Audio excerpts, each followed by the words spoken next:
Good Woche, and welcome to the shiur tonight. And as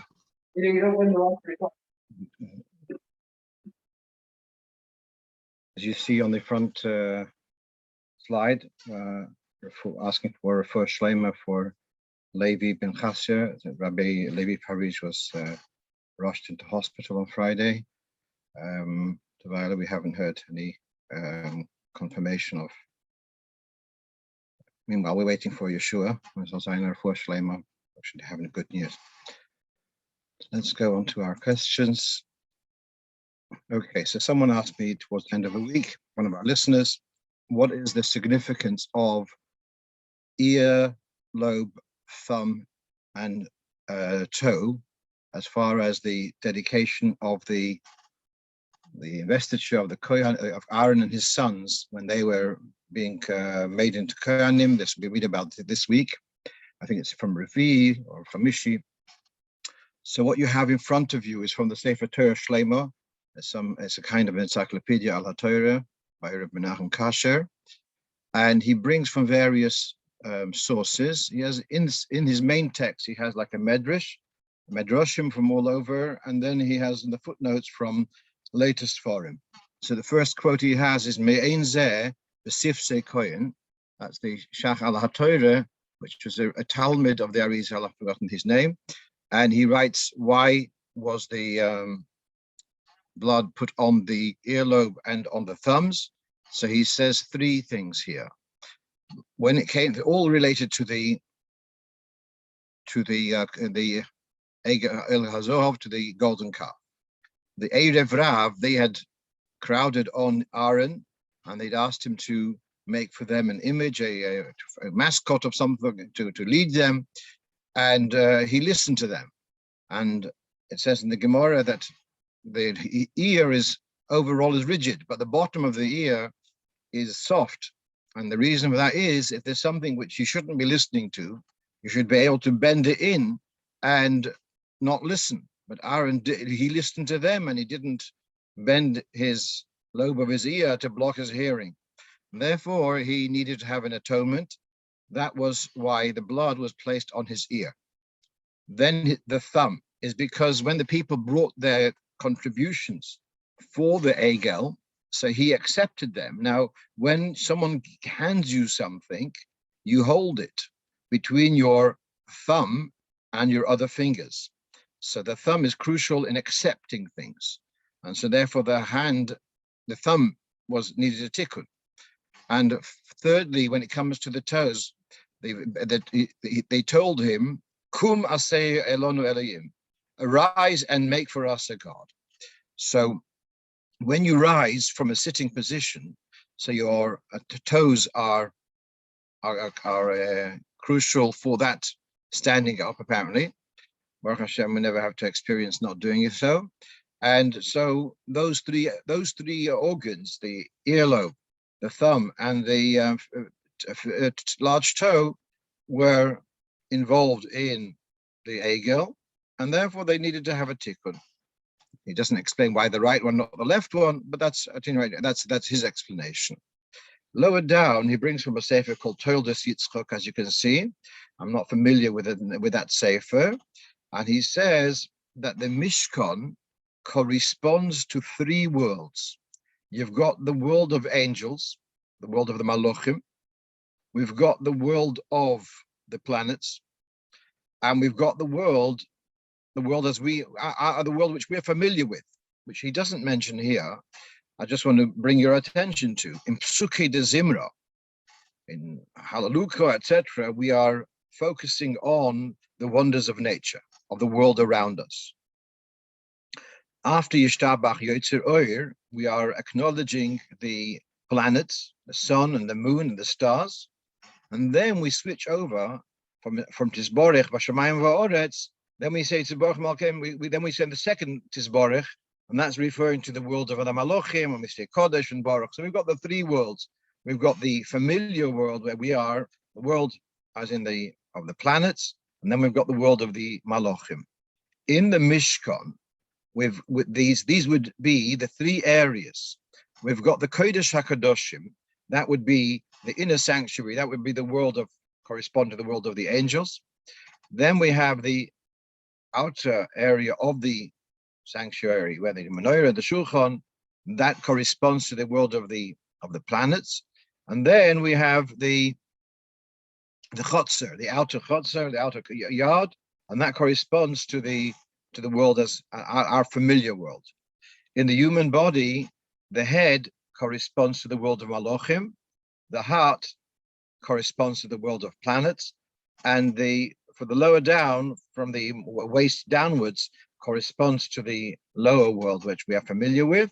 And therefore, when the koyanim are being invested with the privilege of serving the Beis HaMikdash, so we've got the lobe of the ear corresponding to the head, relating to Olam HaMalachim, the thumb relating to the torso, which is relating to Olam HaGalgalim, and the toe relating to the Olam HaShofel. So these are two pirushim amongst many, as you can see.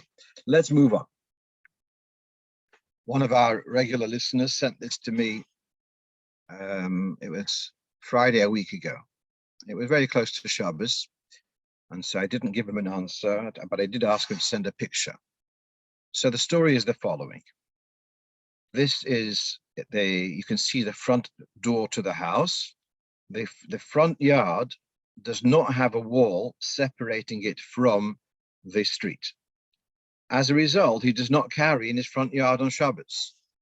You've got here now, beside the main entrance of the house, we've got this narrow door, which is a door to a storage.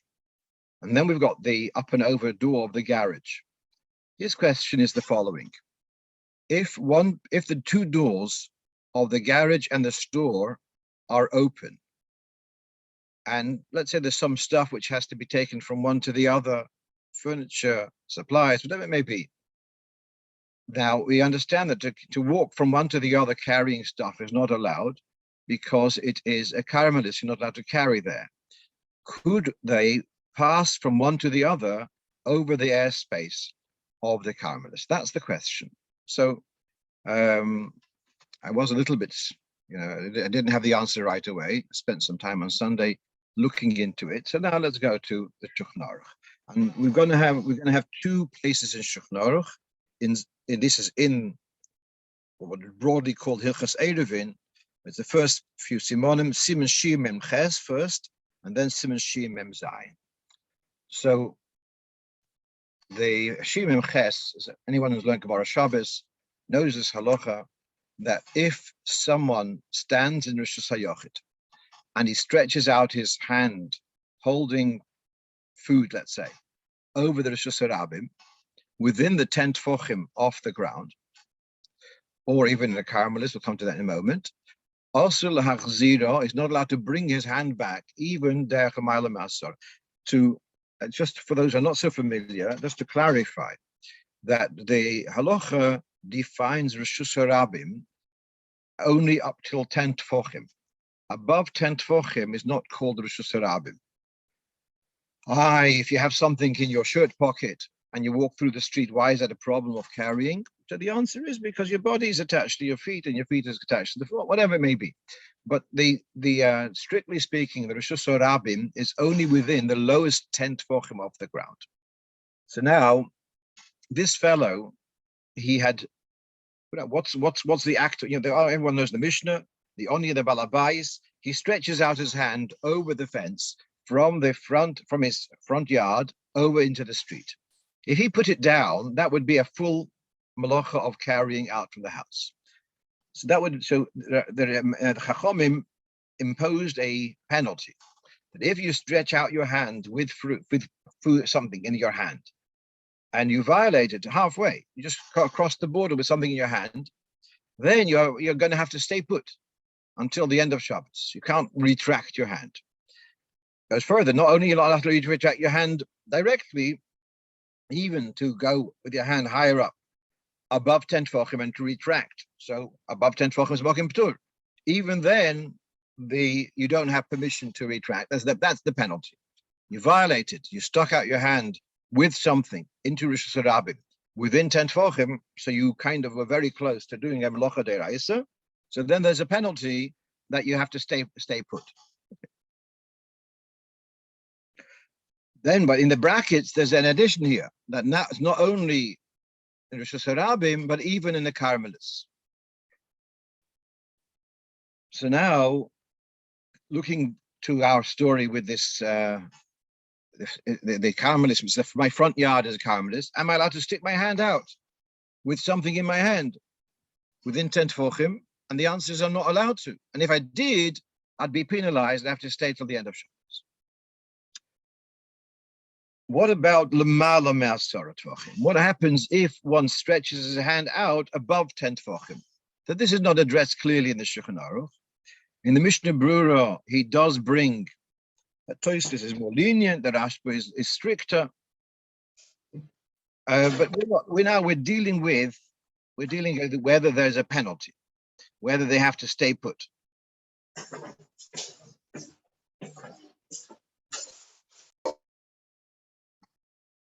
And so that's not spelt out clearly. There is room to say that above 10 tefachim, especially because it's a Carmelis, there wouldn't be a penalty. That still doesn't make it allowed lechatchil. So that's in Shin Mem Ches. Now we're going over to Shin Mem Zayin. Now again, anyone who's learned Gemara Shabbos is familiar that there is a melacha of moishit. And moishit is when there's two balconies jutting out, or similar, two properties on the length, the same side of the road. And if you'd pass from one to the other, that would be similar to the way the Leviim, when they're transporting the Mishkan, they would transfer the kroshim, the beams, from one wagon to the next wagon, above 10 tefachim. So passing from one Rishus HaYochid to another Rishus HaYochid, in the length of the Rishus HaRabim, and there is a bit of Rishus HaRabim in between them. So that the picture is, as I said, like similar, like two balconies, and there's a bit of space in between, and they are in the same length of the street. That would be an Isur min HaTorah. That would be Isur of Moishit. That's not exactly the case over here because they're not stretching out. Here we've got two; they're both flush, and so there doesn't the concept of Moishit doesn't apply here. But let's read the halacha here. This is in, so you see it's Shin Mem Zayin, Sif Tes and Yud, etc. V'chol ze bezoyrik, abel ha'oimid b'shus hayochid, or moishit b'shus harab, b'shus hayochid, zoy l'shus hayochid acheres shebetzido. If you passed from one private property to another private property, and oyrech l'shus harab mafsik b'neim, and it's along the length of the street, and he says like you have a ziz haboilet, you have like a balcony sticking out from one and sticking out from the other, and you pass from one to the other, that would be a problem, and it'd be a problem in a Torah. I'm skipping that whole discussion because, now if you remember in the history books about them in medieval times, the way the houses were so close to one another that they had the first floor, let's say it was 8 feet apart on either side of the street. The next floor was a little bit closer, because they built out on the third floor would be jutting out to the point that the two sides of the street, they could even shake hands over with one another from the window to window over the street. That's how, at least that's the history books tell us. Now, to pass in that way from Rishus HaYochid to Rishus HaYochid, that's what we're describing over here. If they are on either side of the width of the street, they're not on the same length of the street. It's two properties, one facing the other on either side of the street. One is jutting out from one side of the street, and the other one is from the Kosel Shabbat connecting on the other side of the street. The width of the street is in between those two properties.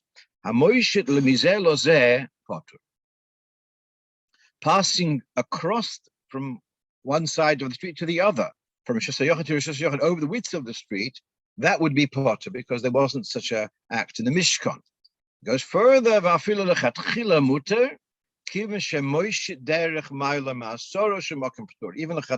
it's mutter.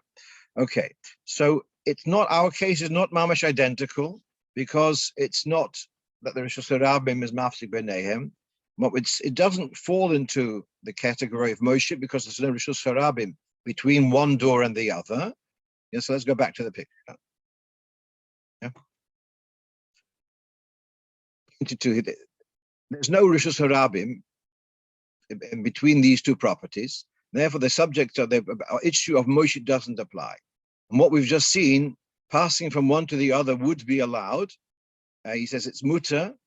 Across the street, a neighbor across the street would be an issue of Eruv. If you don't have an Eruv with a neighbor across the street, so how can you pass across to their Rishus? But if you owned two properties on either side of the street, and you could pass if it's possible to pass from one to the other, then that would be mutter, as we can see over here. Right, interesting. I'm just thinking, sometimes I've had this shilas about people who have a sukkah, and for some reason they can't build a sukkah mamish adjacent to the house, wondering whether there's a way they could get their food through their window to their sukkah. If they were to have like a line, like a kind of washing line with a pulley, they might be able to transfer from their window with transfer a basket to the sukkah and back. That would be this thing of moshit, mishus hayochid to rishus hayochid, the ma'ala me'asora, and that would be okay. And if people think you're Meshuggah, you know what? That's not the first thing they think about. I've seen plenty till now. Okay, let's go on to a question which, interesting. I've mentioned before, there's someone who's written a sefer called, in English, called Mezuza. I'll just show you the sefer. It's Rabbi Bressman in Los Angeles. And he was in communication with me about this week. And separately, someone asked me the question Lamais. So the question is the following. No. The question is, when we have the Mezuza is meant to be put on the right as you enter. Where do we learn this from? It says our Mezuza is beisecha, and the Gemara says read beisecha biyosecha, as you enter. Mezuza should be as you enter. I think I've mentioned this before. There are opinions in Chazal who say that you should have Mezuza on both sides of the door, and for that reason, the bracha was composed to say likboya Mezuza in the single tense, to exclude from the opinion that you're meant to put up mezuzahs on two mezuzahs on one door. So we don't put up two mezuzahs on one door. The mezuzah has to be on the right as you enter. That's what we learned from beisecha biyosecha. How do you define what is the right? So when it's not so straightforward, so there's a Gemara which talks about there was a husband and wife who had two apartments, one next to the other. Both had a door to the street, and there's a door between one and the other. And so how do you decide which is the derech bebiyoscha? So the Gemara answers, heketzir. We see which way the hinges dictate. Which way does the door swing? If the door swings into the room, the door where the room where the door swings into, that's called the interior, and you put the mezuzah on the right as you enter that room. That's the concept of heketzir.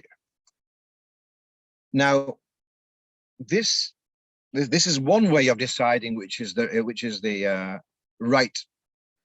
There can be other ways of of deciding, and let's say you can think which, as you come in from the street, which way is the first room, which is the second room, etc.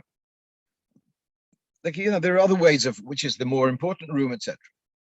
In the way it's described in Gemara is the Begavri Beinashi. It's a 50-50. It's an equal doubt. Could be one way or the other, and the heketzir decides which way. Chabad take this heketzir to the extreme, and that's the tradition which we have going back to the Rebbe Marash and probably earlier, that we take the heketzir as being that which way the door swings. We're going to take that to the extreme, that even when it's doesn't seem to be logical from other angles. Still, the way the door swings, that's the interior, which becomes, very interesting because in public buildings, at least, there's fire regulations dictate that the doors have to swing outwards. So we have, I'm sure, in many public buildings which belong to Chabad, the doors and as you enter the hall, the mezuzah is on the left. Why is it on the left? Because the door swings out, and so the corridor is the interior, and then the main hall is the exterior. All right, that's Minhag Chabad. The question is, we're not going to go into that for the moment. We're dealing now with when there are no doors. So then there are various ways of deciding. One of them, as I said, is what is the inner and what is the outer. And the other one is which is the more important room and which is the less important room. And the question is, which is the first criterion and which is the second criterion? So most malaktim, most contemporary Sforim, take the view that they put Heketzir actually at the bottom of the list, even though that's the one which is written in the Gemara. Fine. But between Chashivas and Derech Hiluchoi, they put Derech Hiluchoi first and Chashivas second. Reb Zalman Shimon took the other view, and there's a sefer of Hashas Tshuvos from Reb Yaakov Breish of Zurich, and he was a mechutin with Rav Weiss, the Minchas Yitzchok. So there's apparently they had visited the children's home, and the way they put up the mezuzah. So Rav Breish challenges his mechutin of why the mezuzah was put that way. It should be a different way. And it looks like Zalman Shimon was following the same view as Rav Breish, which we're going to look at more carefully. Look at this example. So this is a house, I don't know where it is. What you're seeing is we're standing we're just coming from the front door, and we see this archway. You see this slight curve there with the mezuzah there. This is the main room. And then at the end of the picture, you can see another doorway, and that, as you can see, is a kitchen. In the rules of Iker and Choshev, etc., it's obvious that a dining room is a more Choshev room than a kitchen. So according to that ruling, the mezuzah, as you're going from the main room to the kitchen, should be on the left, because it's going to be on the right as you come from the kitchen to the more important room, which is the dining room. If you would go according to Derech Hiluchoi, you're coming from the main road, from the main entrance, you come through the dining room, then you come to the kitchen. In this instance, happens to be that the kitchen has a side entrance also, but that's not the main usage, and therefore this raises the dilemma.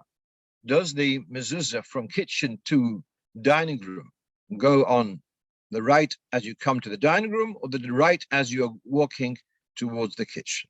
So now let's read two quotes from Zalman Shimon. There's a volume called Kovetz Razash, and that was published posthumously, but Zalman Shimon did not write very much, unfortunately, but that's the reality. So he has here the following, in the second quote, which starts with Gimel. Kol hachadorim hapnimiyim she'ein lohem dlosos. All interior doorways, all interior rooms, which don't have doors. Holchin acha yemin hakniso lahacheder ha'ikri. You'd follow the way you enter the main room, shebabayis. Hainu she'ika tashma she'odem boy, where the main usage. So therefore, that's addressing this case of the kitchen and the dining room. So there's no door there. So then it would go on the right as you enter from the kitchen to the dining room. So he said you're going according to the chashivas. The more choshev room is the interior, and the others are servicing that room. Now, it's not so straightforward, because sometimes, now this is where this person who asked me this week, so this was a conversation with Rabbi Bressman. I mean, they had a conversation with someone else who asked, he's got a main room, and off that there's a corridor leading to some bedrooms. It's going into the base. It's like a half basement. So the only way you can get there is through this doorway. So do you put the mezuzah on the left because that's meeting the big room, or do you put on the right because that's the only way you can get there? So this is from a second publication, which was published within the Shloshim of Reb Zalman Shimon's passing. I think it was Tov Mem Hey, Purim time. I was in New York at the time, and writes the following: Cheder she'ein lo shum chaloin, v'rak pesach echad. If it's a room which has no window and only one entrance, koivim ha-mezuzah bimin ha-knisa. You'd put the mezuzah on the right as you enter. Im ein lo delas v'hekes, and there's no door. So then he says you should put the mezuzah on the right as you enter. So let's say you have a large room, and then you've got a den, a cubby hole, a den coming off. It's got dal is chayv mezuzah, but it doesn't have a door. So between the den and the main room, there's a doorway. The only way you can get to the den is from the dining room. So then he's saying, then you put on the right as you go into the den, because there's no other way to get there. So coming back to our case with this kitchen, if there hadn't been an alternative door and windows, then Reb Zalman Shim would say, put the mezuzah the right as you enter the kitchen. But because there's an alternative way, then he says you should go, then you'd put it on the right as you enter the main room. So this is just putting together two things together. And yes, there are other poskim who, as I say, most contemporary poskim don't paskin this way. They just say follow the route, which is pnimi and chitzoin, etc., which is closer, or derech hilucho, etc.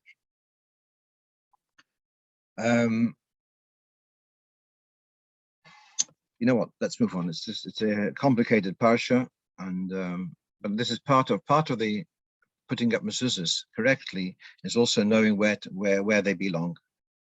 Right. Let's move on. Okay. So Shliach asked me this week. He was out and about, and he is concerned if he meets a student. Or the students, if he meets a student who's inclined to put on tefillin, but he only has his Rabbeinu Tams with him, would it be correct to put on Rabbeinu Tams with the fellow, or not at all? It turns out that they wish to help, that he only met female students that day, so it wasn't relevant to Lamaisa. But this is the question.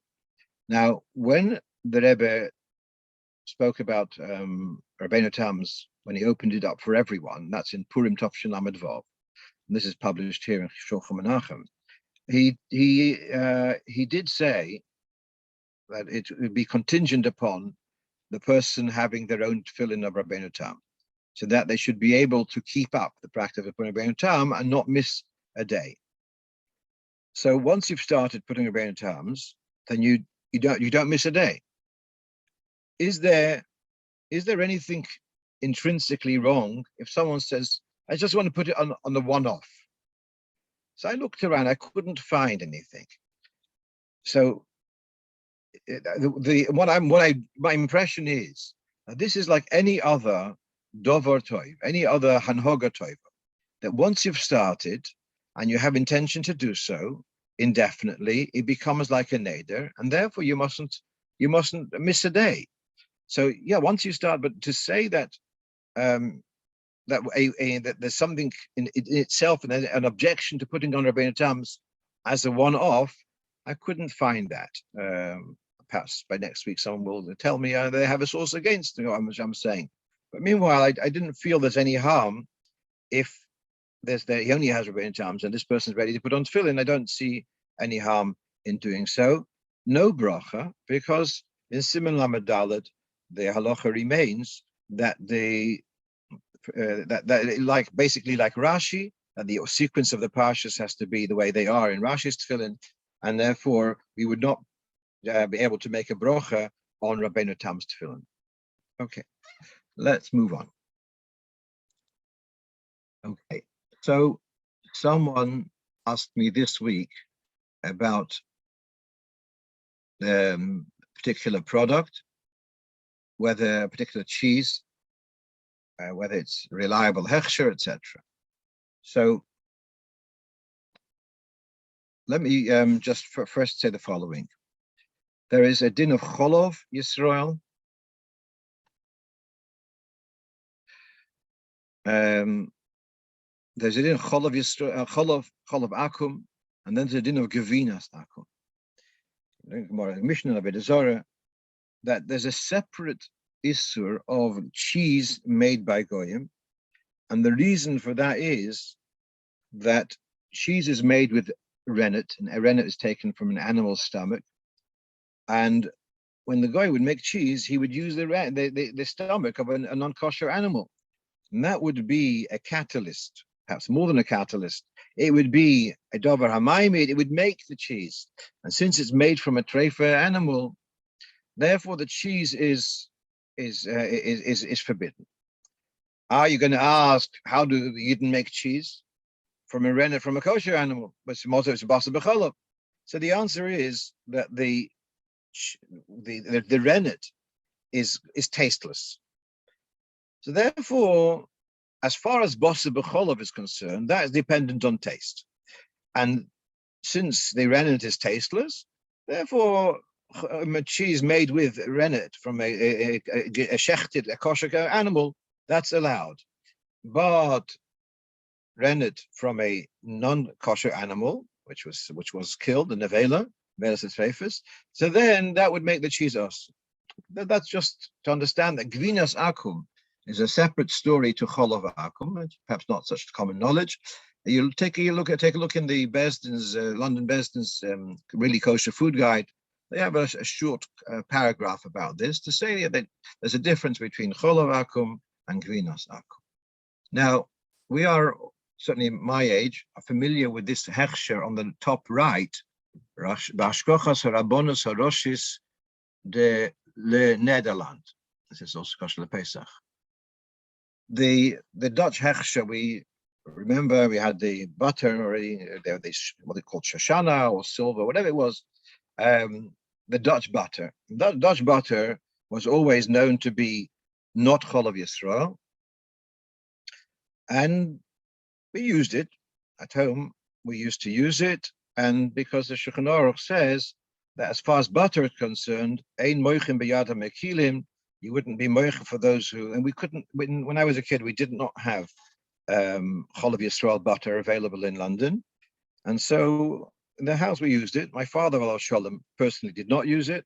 I remember actually one time I made myself an omelette, and I used the butter to grease the pan. My father was quite upset with me because he wouldn't use that butter for the family. He was makel for himself. I remember when he would go to America, he'd come back with some Challoh Yisrael butter, but as though he was machmir for himself, for the family, he allowed us to use the regular Mishas Asiya butter. So that's the hechsher of Rabbanut Rashit of Holland, is Mishas Asiya. That means that they've got a hechsher on the factory. The milk is not supervised in their farms, in the dairies. It's brought by tankers, whatever, to a factory, and they'll have a hashgacha at the factory to make sure it's all okay. That's their hechsher. They do not have the kind of staff to go around to all the farms to make it Challoh Yisrael.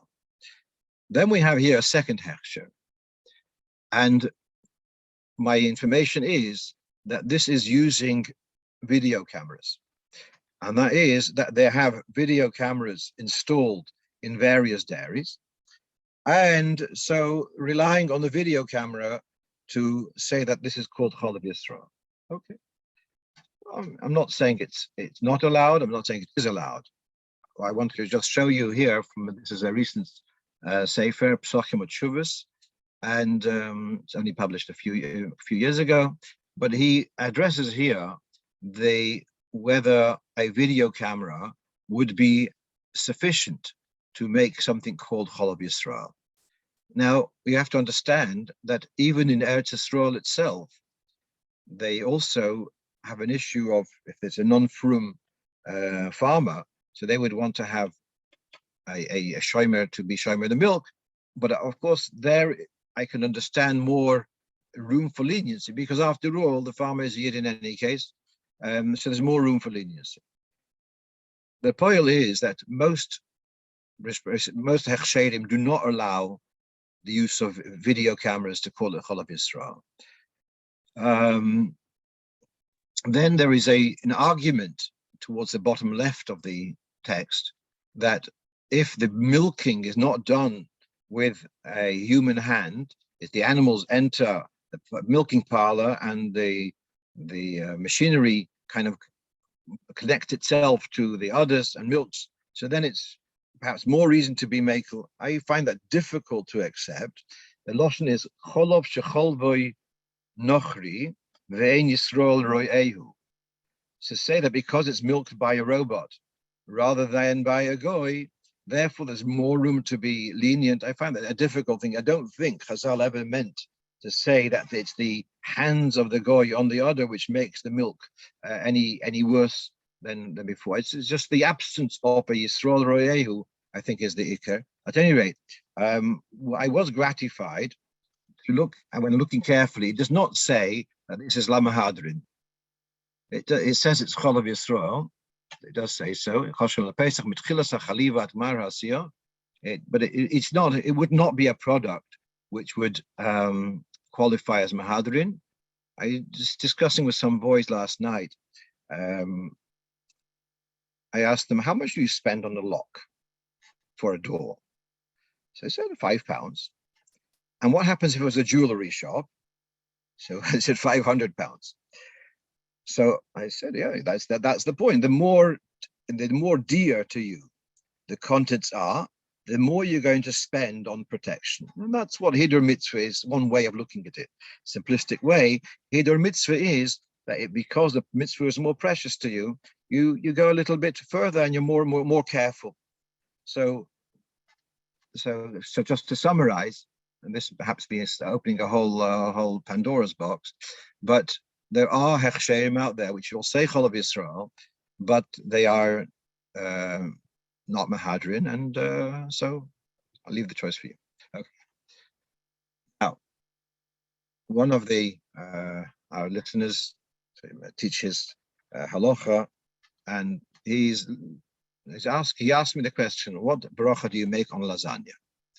Is lasagna ha-moitzi or is it mezainis? So first, we're going to now to explain for Anoshim Ke'erki.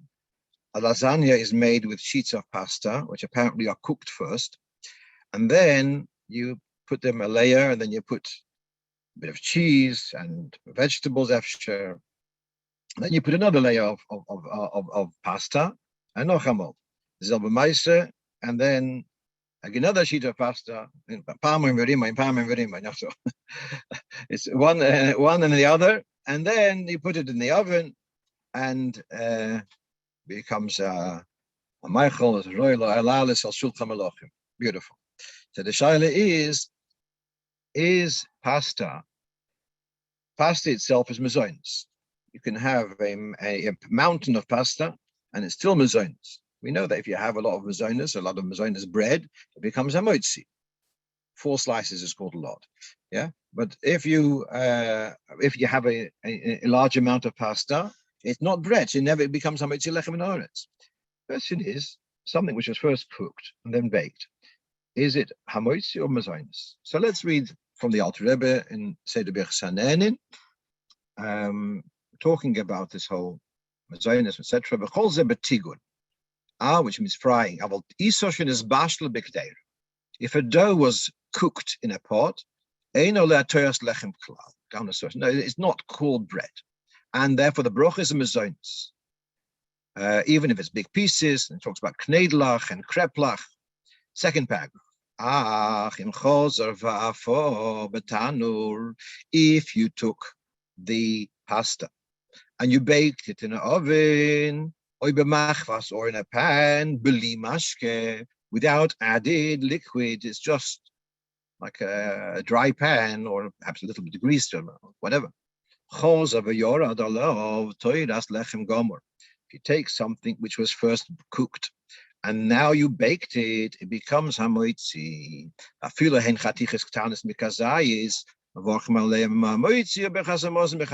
becomes hamoitzi. Oh, we're not finished yet, don't worry. So now this raises the question: what is the story with the lokshen kugel? Lokshen is mezonus, yeah. But then you make a lokshen into a kugel, and then you put it into an oven, you bake it. So then it becomes an issue. It becomes hamoitzi. All right. So there you have the various other ingredients. You make a lokshen kugel, you put in oil, etc. What about if you have a lot of lokshen kugel? So Reb Shlomo Zalman Auerbach maintains that the minhag in Yerushalayim was that when people would go to Kiddushim after Shabbos, after Musaf, they would avoid having cake, because then it might be a problem of Kriyas Suda. They're hungry and they have a large amount, it becomes Kriyas Suda. So instead they had lokshen kugel, because lokshen is pasta. You never have to make, it never becomes hamotzi. But Reb Chaim Noah was not so confident. So we're reading from Reb Chaim Noah in Ksos Shulchan. Let's read this carefully. Aval bekugel me lokshen. Shetchilas hasiyas halokshen hoya b'mayim v'loy b'meibei. And the dough for making lokshen was just water and flour, no eggs. As far as the dough is concerned, the dough for pasta is a hamotzi dough. And then you cook the lokshen, and then you mix it with eggs. The lokshen does not get mixed. In other words, the dough is not now blended with eggs. It remains mamish. It doesn't become mamish a part of the dough. So the lokshen remain flour and water. Okay, now they've got company, got eggs in between. It's not called mezonus. At any rate, he says, at least don't have a large amount, which would be amount for a meal. So he's not so confident. All right. So that's with the lokshen, kugel. So actually someone mentioned to me that there's a particular sefer, Shmiras Habrochas, who says lasagne is hamoitz. And as you're reading this, it's quite convincing. But the picture, look at the picture. Shmaka picture. The picture does. I cannot relate to that as bread. Shumai finish. I'm sorry. It's not bread. This is made in an oven. Whether it's cooked before or not doesn't matter. It's made in an oven with lots of liquid, lots of the cheese with the sauce. It's saturated. Baking means that it takes a moist dough and it makes it more crisp. That's called baking. When you take a dough and you saturate it with more liquid, that's not called baking. And therefore, yeah, if you marshal how a bagel's made, you take dough, you make a bagel, and then you put it in boiling water, and then you bake it. That's what the Alter Rebbe says. That is hamoitzi. The fact that it's bishul and then afiyah, so the afiyah makes it hamoitzi. But I'm looking at this. It's not an afiyah. It's a tigun. It's saturated in other stuff, and it remains moist. So I don't see this as being a bread. And if someone says it's a moitzi, fine. But my Anias deity, it doesn't qualify as a moitzi. It remains mezonus. Right. Let's move on. So someone asked me about trimming his mustache. Actually, his question was not about the mustache. It was about the lower, beneath the lips, where some of the hair is getting in the way. So let's read the following. This is an answer of the Rebbe. Etc. about trimming the mustache. I haven't heard a clear guidance from the Frierdiker Rebbe, etc. And there are arguments in either way. And he gives a reference here. The publishers put a reference to Rabbi Yevina's Sefer Hadras Ponazokin. A lot of scholars say that they're concerned that your mustache gets into your cream and then it gets into your chicken soup and you have a problem basar b'cholov.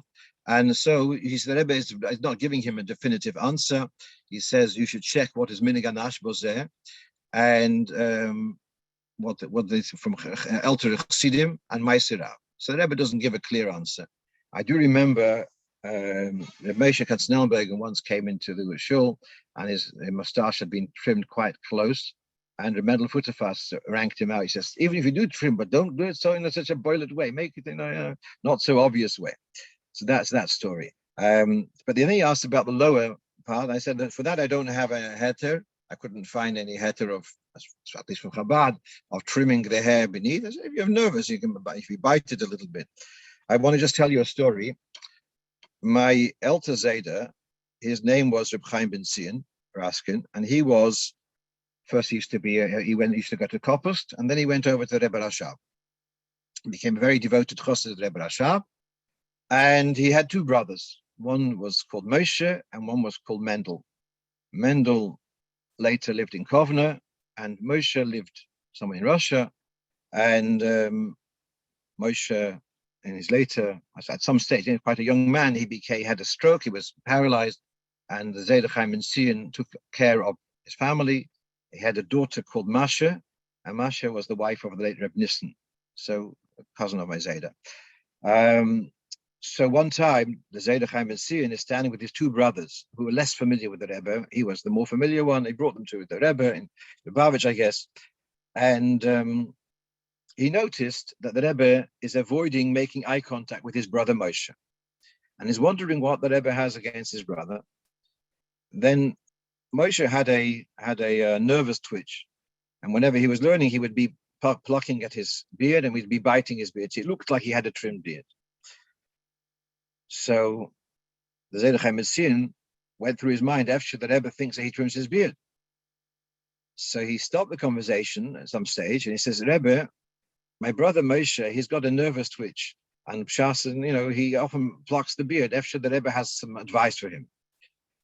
Anyway, from that point onwards, the conversation, the Rebbe made eye contact with his brother, with Moshe. The hemshech of the story is that, for myself, about 30 years ago, well, no, a bit more, I was living in New York, and someone asked me to help him to represent him by Din Torah in the Lower East Side, Agudas HaRabbanim, and one of the Rabbanim there was Rav Oshri. And Rav Oshri, some of you may be familiar with, he's written a series of books, Asforim, called Mima Amakim. He was a Rov in Kovna during the war, and he was a Rov in the ghetto, and he wrote down shilas which he was asked whilst he was in the Kovna ghetto. So before the Din Torah, he gave me Shalom Aleichem and asked, what's your name? So he so I said, my name is Raskin. So he says he remembers a Raskin from the Kovna ghetto. In his Sforim, in the Shalos Shuvim Mamakim, he describes someone came over to him and asked for a shaila, can you have Mesiras Nefesh? Can you be Moisa Nefesh not to cut your beard? And the one who asked that shaila was this Mendel Raskin, who perished in the ghetto. But I'm just wondering whether the story back then with the Rebbe Rashab was what pushed him to this degree of Mesiras Nefesh, of refusing to have to cut his beard, even to a degree of Mesiras Nefesh. Okay. Hashem Yimkem Damay and Yehi Zichrei Baruch. Yes, Einiklach, or Hashem was revived, but not the time for the story. Okay. Someone asked me the following. Shaila, he's asking the question, can you take a can of tuna, which you've opened? I'm describing that you opened it. So can you open a can of tuna? Sorry. Personally, I've been taught by Rabbi Heller, Rabbi Zalman Shimon, of Shalom, the same opinion. Don't open cans on Shabbos. I know others take a more lenient view. That's why I describe the shaila as the can is open before Shabbos, but you want to drain off the oil from the can of tuna to be able to use the tuna. So now we know the Alter Rebbe in the Siddur talks about the fly in the soup, and he says you are allowed to pour the fly to go overboard, and then you're allowed to keep the soup. So you're allowed to take the good from the bad. So from that description, where you're allowed to send the fly overboard and retain the tuna, you get the impression that the one which you hold in the hand is the focus of that's called the oichel mitoich hapsoilus. That's one way of understanding it. So if that's the case, that you can pour off the fly and hold the soup to use it, so then he's saying, perhaps I should be able to also the can of tuna to pour off the oil from the tuna and retain the tuna inside the can. And it's, as I said, it's semi-open. So he wants to keep the lid semi-open, in the closed position, and then the tuna will stay in the can and the oil will drain out. So this is his question. So I like to use contemporaries for him. So this is from Rabbi Farkash's Sefer Shabbos Halocho. So the first volume is on Bishul, the second volume is on Boirer. So this is in chapter Yud Dalet, and he writes the following: Michse hakliya kufsas hashimurim. The lid of a keli, or of a jar, or of a can if you leave it in place and you're going to just leave a small crack for the liquid to drain off. So he makes the following distinction. In boirer, there's a difference whether there's a mixture. Mixture means confusion. Then you have where you have very distinct. So let's say there's 3 eggs in a pot with water, and you pour away the water and you keep the eggs.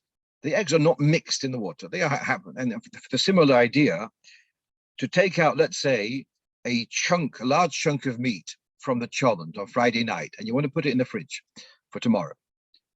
So that's not a problem of boirer, because it's so distinct. That wouldn't be a problem of boirer. If it was, let's say, a goulash, you start picking up pieces of meat out of the mixture for tomorrow, that would be a problem of boirer, even for achazman, which wouldn't be allowed. But if it's a very distinct piece, then there's no problem of boirer. So therefore, he says, let's say you've got a can of pickled cucumbers, in whole cucumbers. So then to pour off the water from that is not a problem of boirer, because there's no mixture there.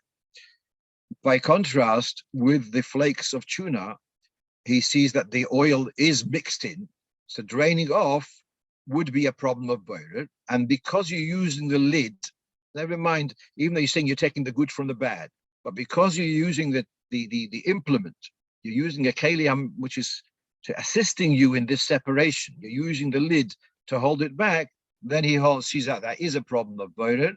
So let's just read that inside. Lishpech hashemen, the pour of the oil from pieces of tuna.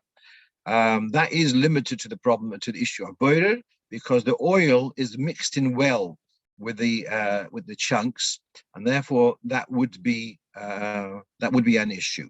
By contrast, if it's going to be cucumbers or tomatoes, whole chatzilim, chatzilim is breadfruit, whatever it's called, so then would not be a problem of pouring off, because they are large pieces. But small pieces, and he says, the bottom says, what about olives? So he sees that olives are considered small pieces, and so to pour off, to use a lid to pour off the juice from the olives and to retain the olives, he says that would be subject to the issue of boirer.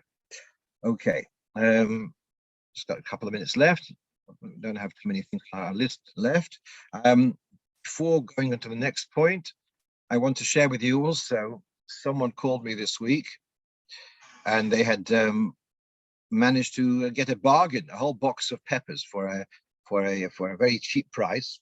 And then as they are middle of cooking them, etc., they noticed that the peppers are from Eretz Yisrael. So now peppers at this time are from Eretz Yisrael would be under the issur of sfichin. And so we're not going to go to whole shiur of Shemitah again, but vegetables from Eretz Yisrael now, you're not allowed to use them. They're going to be an issur of sfichin. You can't take them back to the shop either. You're going to have to leave them to rot. I also saw on some WhatsApp group some yardain or something, chatzilim or whatever. If it's from vegetables from Eretz Yisrael at this time of the year, it's going to be an issur of sfichin, and we shouldn't use it. Now let's come. Someone from Riga, he's asked me, he finds by the time he goes to bed, he's completely exhausted, and he doesn't have the mental energy perhaps to start putting on his hat and jacket and a gartel. And so he's asking, could he say Shema, the whole long Krishma right after Ma'ariv, and then just before to go into sleep, he'll just say Hashov Shema. That's his question. So actually, there's a famous Yechidus, and so I was told this was a Yechidus of a Moshe fella. So that's going back a good about 60 years. that when he was a bocher, probably, and he writes the following. When in response to him, I'd asked the Rebbe during my Yechidus, what should I do that in the evening, when I'm about to go to bed, I'm totally exhausted, and I read Krishna Shalamita without kavana, and sometimes I fall asleep in the process. So the Rebbe said the solution to your problem is very simple. You should say Shema before you've reached that extreme tiredness. You'll say the whole Shema until the Bracha Hamapil. And when you go to bed, that's when you actually going to bed, that's when you'll say the Bracha of Hamapil.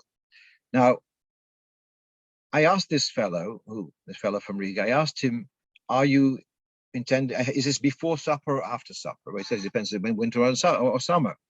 I felt it didn't make sense to me that you're going to say Daven Ma'ariv, let's say at 6 p.m., and you're going to say Krishma Shalamitra, and then you're going to do a whole night's activity of a supper and putting the children to bed and perhaps some work and some learning, and all of that. I felt it was a little, I didn't think that was included in what the Rebbe says over here. So what I did suggest to him, I don't know, everyone has this, but many people, I'm sure, will take a break at some stage in the evening, later evening, to have a hot drink before the end of the evening. And as I said, if you have such a break, make it a minute that you have your coffee or whatever, your hot drink, and after that you'll say Shema with Allah Seder, and then after that you'll continue doing whatever you have to do, and then say Hamapil just before you go to sleep. Someone's asking, did I say that vegetables from Jordan are forbidden? No, I didn't say that at all. There is a company called Yarden, and they have they have some of their products are with one hechsher, some with another hechsher. Some of them say a hechsher, and it says it is with heter mechira. So if it says heter mechira, that's not for you, yeah? Finally, one of our listeners, last week we had the whole discussion about the burning of challah and the challenge that once you've burnt your challah, you see that inside it's still white, so it hasn't burned through and through. So this listener sent me a copy of that same sefer which I had before, the Psakim with Shuvas, and interesting, it's in Siman Kuf Ches. Siman Kuf Ches talks about Reicha Milsa, Lav Milsa. He talks about burning it in the oven, and he says if you want to burn it in the oven, so that it shouldn't have the vapor of, which is not, you're not allowed to eat it because it's challah tmeah. So to prevent the vapor going around the oven, if you wrap it in 2 layers of aluminium foil. But fine. But then the main thing I want to share is the last paragraph. He says that you should put the challah in, it should be like a thin layer, like a matzah, not round like a ball. In that way, because it's just a thin layer rather than a ball, then the heat will burn it through and through much more swiftly, and that will solve your problem of having the interior still remaining not burnt through and through. And so that's the last point for tonight. Someone is asking, since we're talking about Hamapil, is it true one shouldn't speak after Hamapil? What if someone calls you? We have a whole language. No, you have a whole language. And now, you have a phone, you can text. We've got solutions, Baruch Hashem. Okay, a gute Woche allemin, and we should hear Besuras Teves, Refuah Shleimah to Levi Mechasya, B'Seich Shar Chayil Yisrael. A gute Woche.